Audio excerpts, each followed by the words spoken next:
Greetings, duplicant, and welcome to the breach. So, where were we? Well, we're about to send our first ship out to start the colonisation process. We have our ship all fueled up and all prepped and ready to go. And as soon as May gets herself on board and strapped in, we are going to take flight. This first rocket is just to take a probe, our little robot, and drop him off, and he can start the digging process.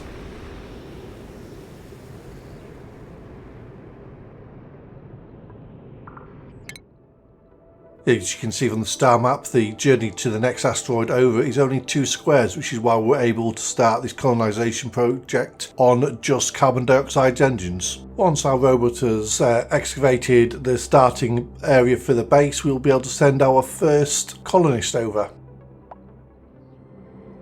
Here we are at the surface of Arboreus. We've chosen a place for the robot to drop in on and where they can start their digging work. I shall give the robot explorer a name. I think I will call him Percy. The first thing that Percy needs is some raw materials, so we'll shave a little bit off the hill that he landed on. Then we'll disassemble the robot lander and then start digging down so we can explore and gain a whole bunch of raw materials. We're looking for a nice place to set up our temporary base. These first colonists I send over will be on a one-way trip. They'll fly over, they will land, I will disassemble the rockets and use all the raw materials to set up a temporary base. While I'm excavating and exploring, I want to take particular careful attention and not to break into any pockets where there is oxygen. We don't want to be wasting any of that precious resource. Now that Percy is down, we've sent May back in a rocket back to our main colony world. There is no point leaving her in orbit and just consuming oxygen from the limited resource of algae we have from our main base. It has been a little while since I've posted, about 3 to 4 weeks I think at this point. There are a few reasons for that. One, it's summer, it's got a little bit warmer, I spent more time outside. We've had a heat wave, which where I live it's normally 20 degrees Celsius in July. We had 40 degrees Celsius, so it was a tad balmy. My flat is designed perfectly for standard British weather, wet and windy. It keeps as much heat in as possible and all the windows are south facing. Useful for getting as much warmth into my flat as possible with spending as least amount of money on gas and electricity to heat it. Unfortunately, during the heat wave it turned my flat into an oven. It was far too hot to even think about turning my computer on. I was just in my house and flat sweating, even though it was cooler than being stood outside. And it's not like I'm not unaccustomed to heat. I've worked on the Mediterranean, pulling sailing boats and catamarans up the beach in 40 degrees heat. The main difference being the amount of humidity. At least in the south of France, when I was doing manual work, I could sweat and cool down. You sweat and you don't cool down in England. We're expecting another brief hint of summer over the next couple of weeks. It's going to be up into the 30s, maybe 35 degrees Celsius. Far more civilised temperature as far as I'm concerned. So Percy's got some digging done, and what can we see? We do have a substantial quantity of water to start the base off with. We have access to arbor trees and oxyferns and the pips in which to plant them with. We have a salt biome, therefore we have some poke shells, which is going to give us access to lime, which we severely need back on our industrial planet. As we were digging through the crust as well, we excavated some aluminium, so that's a new metal, and also it appears to be the best heat transferring metal as well, which will be very useful later on when we build some specialist designs. We'll have some access to excellent fruit when our colonists first arrive. We've also got some mealwood as well, so we can set up farming straight away.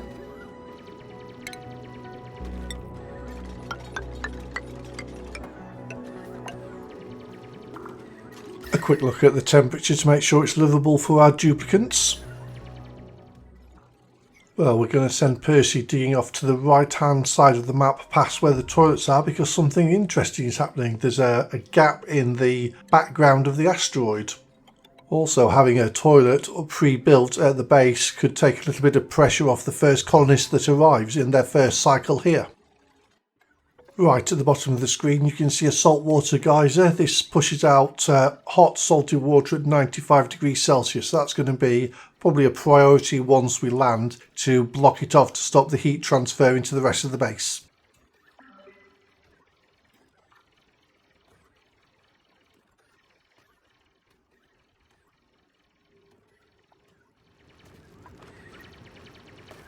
Now that Percy's dug to the right, we can see a vertical cliff face, which I immediately know is due to a crashed satellite. This could be used to give me easy access to rad bolts before I even access the technology of the nuclear reactor and the liquid nuclear waste that produces. It could give me the option to build a rad bolt driven exploration craft based from here with an easy supply of fuel. It also makes it very easy to power some mass drivers as well to easily send raw materials back to the main planet.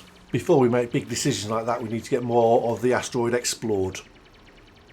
The negative effect of the crash satellite is it reduces the amount of real estate available to my duplicants. Obviously this can be mitigated by putting up some drywall, but it will have an effect. It will initially alter the plan of my starting base. But let's keep Percy digging for now.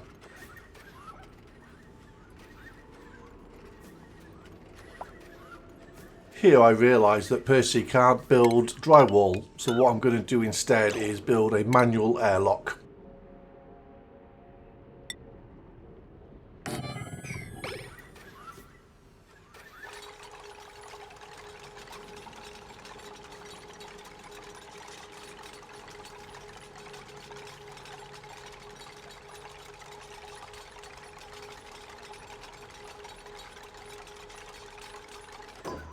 Well, that's the manual airlock completed. We're going to dig out some more areas, and as we have a quick look round, we can see that most of the asteroid seems to be the biome of salt. So that's going to be really handy. We're going to have lots of salt and lots of sands. We won't have any problems filtering water.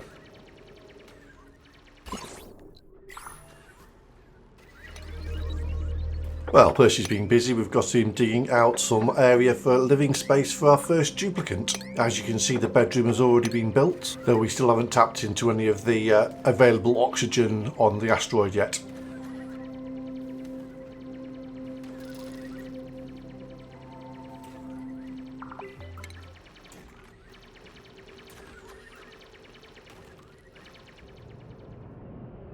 Here we have May returning to our main asteroid colony. Even though I built the gas pipe out of ceramic, the carbon dioxide in the pipe is going through a phase change and therefore busting out of the pipes.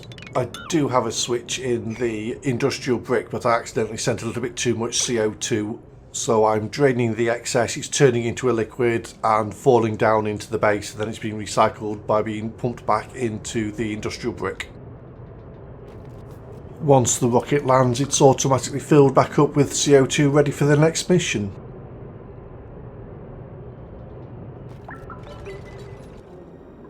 Here we are setting May up to be our trailblazer, our first colonist. She's going to be our first brave soul to take the one-way trip to our new colony world.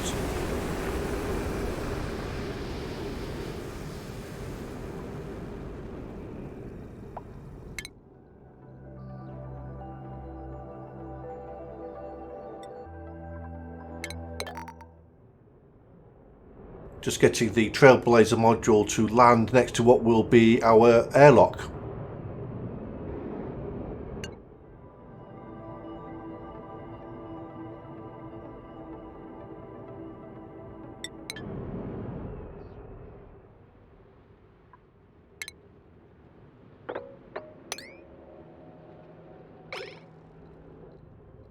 May executes a perfectly controlled landing there, which is nice to see, and we've got to straight on to digging out and accessing some of the limited amounts of oxygen on this asteroid.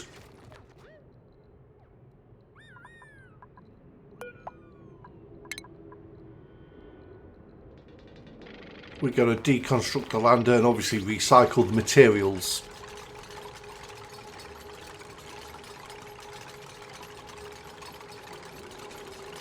And at this point I realised I'd messed up. The Trailblazer module was made out of gold, not steel. I need 800 kilograms of refined metal to make a landing platform. On the surface of this asteroid at the moment I have 400 kilograms of steel and 200 kilograms of gold. So I'm going to need to send 2 more Trailblazer units made out of steel before we can land our resource rocket. One of my rockets is designated as a resource rocket, which I actually want to land on the surface as it contains the extra resources that I'll need, like plastic and steel, and the ever so important algae to start oxygen production before I manage to build a oxygen electrolyzer.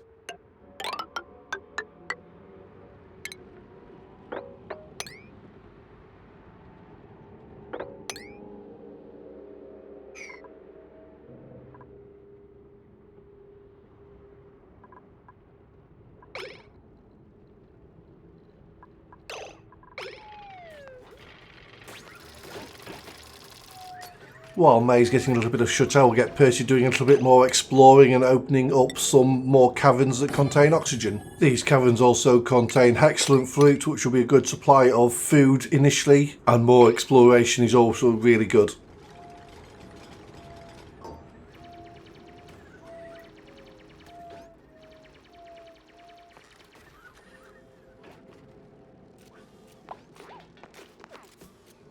Well, we've got access to water now, so we can use wash hand basins. We need to sort out our toilet and washing basins. They happen to be the wrong way round at the moment from where we're accessing them. We'll put that on the to-do list.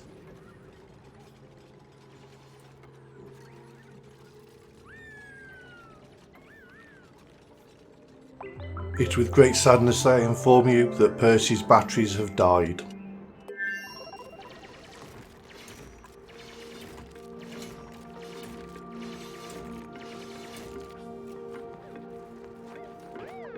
With the death of Percy and this colony hanging on by a thread, I believe it's time to end the episode. In the next instalment, we'll need to bring over more duplicants, some essential resources, and then start building the base up so it becomes self-sufficient. I hope you'll join me for that, and as always, I'll see you on the other side.